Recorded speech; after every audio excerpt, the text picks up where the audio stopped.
What?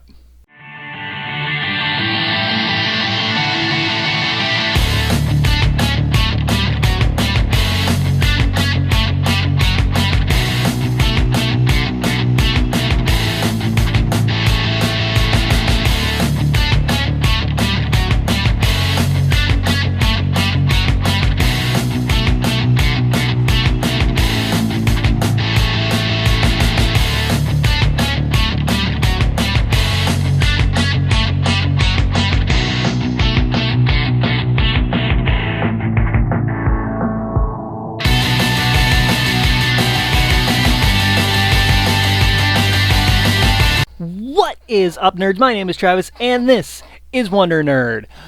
Let's talk about movies.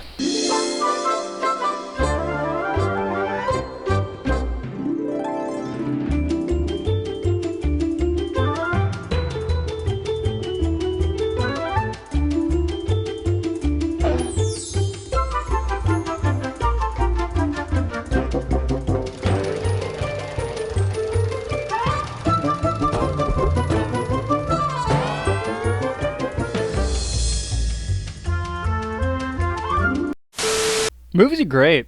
I love movies. And with the advance of streaming services, I get to see so many more movies than I would if I had to keep going to the theater every time a cool new movie came out. Not that I don't enjoy that experience. It's great. It's one of my favorite things. But streaming services... When I say streaming service, what do you think of first? Netflix, right? But there's more streaming services than just Netflix. Hulu, Disney Plus, Amazon Prime, they're all great. And Amazon Prime is where I saw the movie that we're going to talk about today. An audience will forgive a shitty Act 2 if you can wow in Act 3. The Last Movie Star was released in 2018 and was written and directed by Adam Rifkin, the writer and director of such movies as Detroit Rock City, and starred Burt motherfucking Reynolds in one of his last performances, and it is quite the performance. This movie is a heartbreaker, you guys. It's rough in the best way. It brings all the feels, almost immediately it brings all the feels. You want to know how? Because in the very first scene, Burt Reynolds has to put his dog to sleep. I'm not going to show you the clip because it makes me really, really, really sad. And I almost didn't finish the rest of the movie because of it. The movie hits you emotionally in the best way possible that not a lot of movies can pull off. Most movies, when they try to get emotional and try to connect with you, come off as trying too hard or disingenuous. The Last Movie Star feels really real, mostly because it is really real. Here's a movie about an aging film icon on his last leg in the twilight years of his life, dealing with the fact that he's not who he used to be, and he's not as famous as he used to be, and death is coming. Burt Reynolds was dealing with all of this at the time of filming. You might be thinking, oh shit, it's Burt Reynolds. Burt Reynolds has been and always will be one of the most popular movie stars in the world. And while that may be true, just think for a second. Name a Burt Reynolds movie that came out within the last, let's say, 15 years that made any noise at the box office, that made any noise amongst mainstream audiences. Can you do it? The last movie I can remember Burt Reynolds being in that made any significant noise was Dukes of Hazzard. Yeah. And that movie sucked for all intents and purposes. It wasn't good. Do I own it on DVD? Yes, of course I do.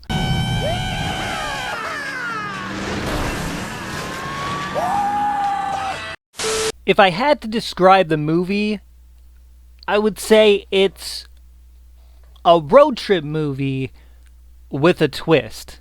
Instead of road tripping around America or, around another country or whatever, Burt Reynolds and Ariel Winter road trip through Burt Reynolds' life, or the character's life, Vic. And the movie does this great thing, this great but also really jarring thing where they use clips from old Burt Reynolds movies and insert present day Burt Reynolds into those clips.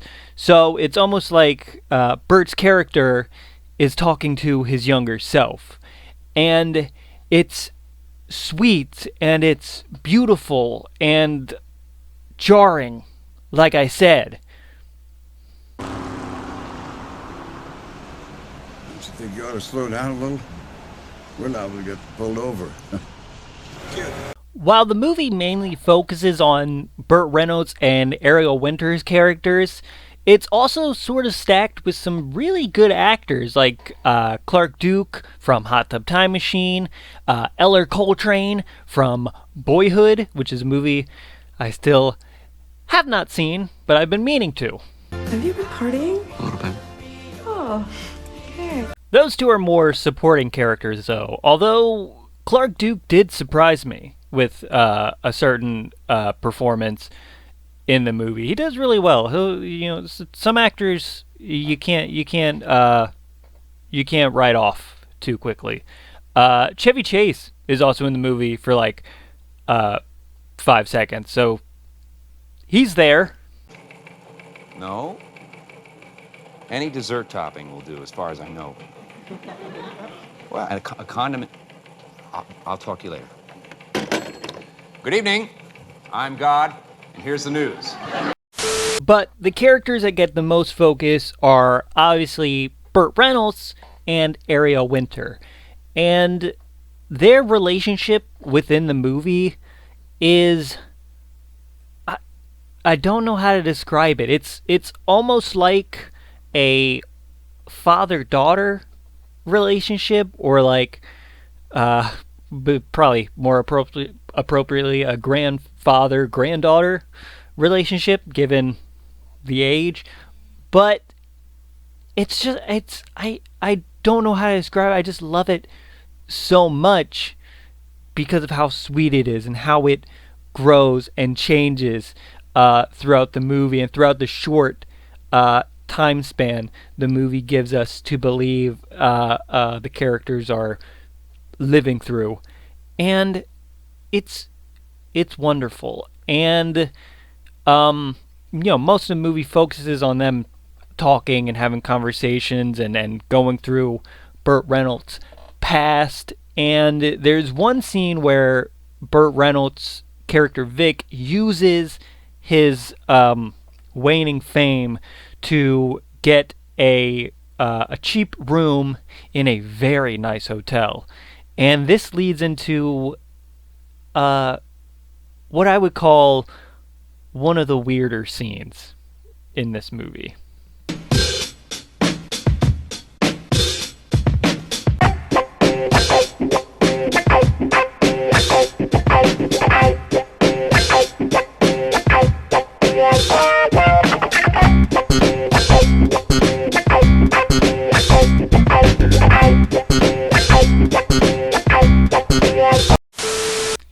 Ew, is she gonna rub one out to young Burt Reynolds?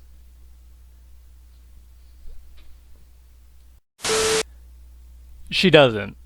I can't say enough good things about this movie. I was real excited to see it when it first came out, but never got the opportunity. And when I finally did sit down and watch it, I couldn't stop. It's a beautiful movie, and it's an incredible final bow for just an incredible film icon.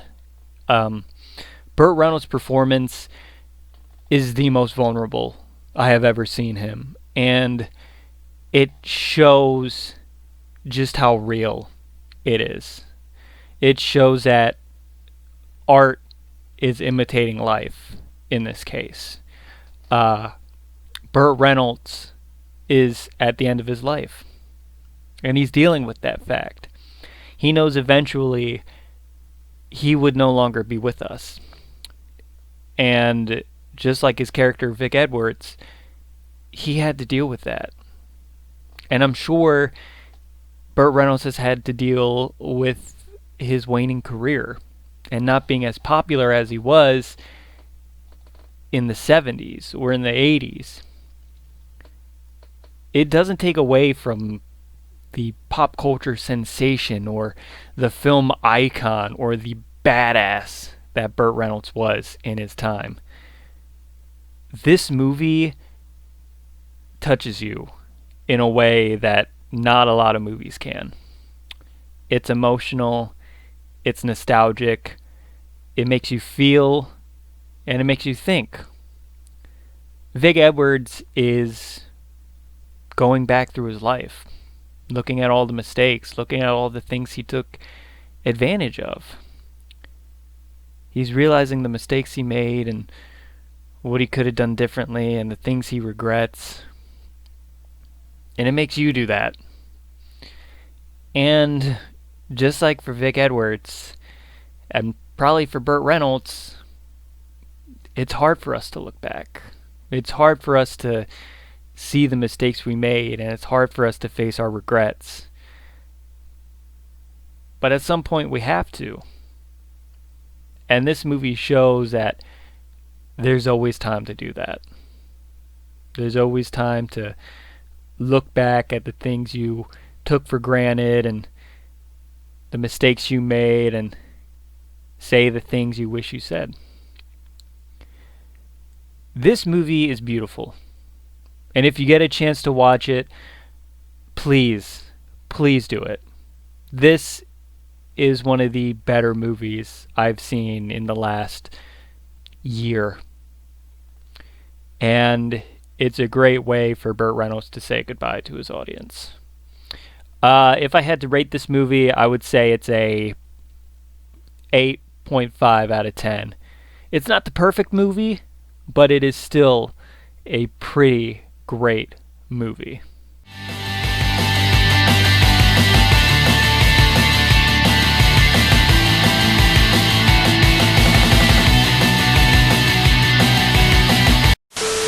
But that is going to do it for me, you guys. Be sure to give this video a big old thumbs up. Be sure to leave a comment down in the comment section below. Be sure to share this with all your friends and family. Tell them to go watch The Last Movie Star. Be sure to subscribe because I make brand new videos like all the time. Go ahead and check out my Facebook page because I post a lot of cool and fun stuff there. Go check out my TikTok because I post there every single day. Links to both those will be in the description below. Obviously, I'm trying to keep these outros short. So, yeah, like, comment, share, subscribe, Facebook, TikTok, and remember, nerds rule. An audience will forgive a shitty act too if you can wow in Act 3.